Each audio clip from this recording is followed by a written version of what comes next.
What is it about these weeks that excites you? I think the first thing is the prize at the end of it.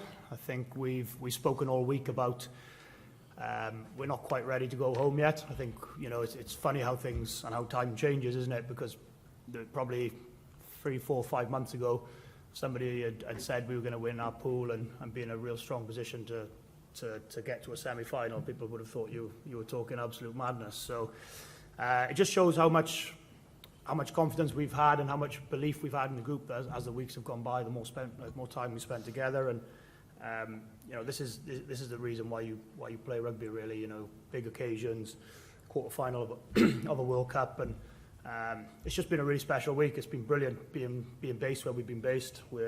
I think all of us are really glad that we're on this side of the draw for a few reasons, but probably because we get to play here in this magnificent stadium as well, and sample something a little bit different. And yeah, it's just been a brilliant week, and like I said, the prize at the end of it is exactly why we play these, you know, why we want to be involved in weeks like this.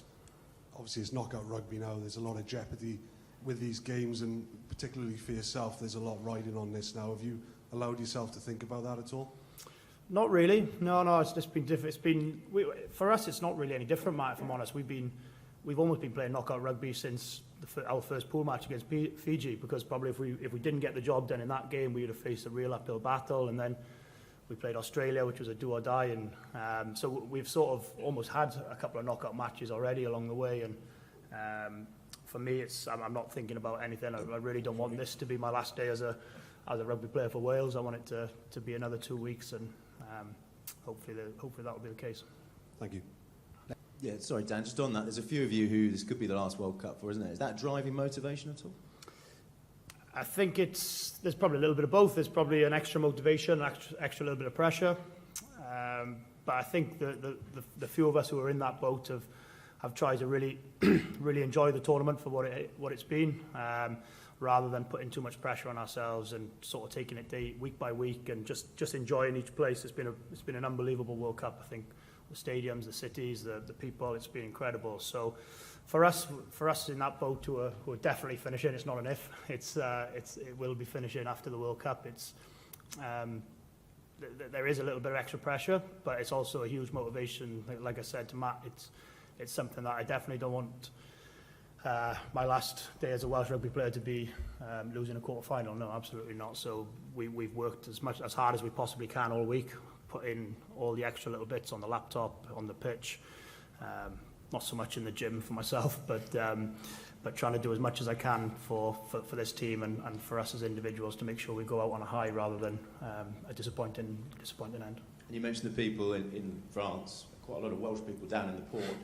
How big an influence could they be on your performance, your game in the stadium? Yeah, it's been quite strange for us because we've been in almost sort of a bit of a bubble out here in our own little world, and I think we've noticed as the weeks have gone on, the support for us from back home has just grown and grown and grown, and the belief has grown. So for us, it's absolutely huge. We're hoping to have a load of Welsh fans in here tomorrow, and loads of families, friends are coming to the game. So I got 13 people staying in my house in Toulon. So we've got a fair old few people there. So it just shows the interest and what happens when you do well in this Wales team. The interest grows, and hopefully it'll be a huge help for us on Saturday.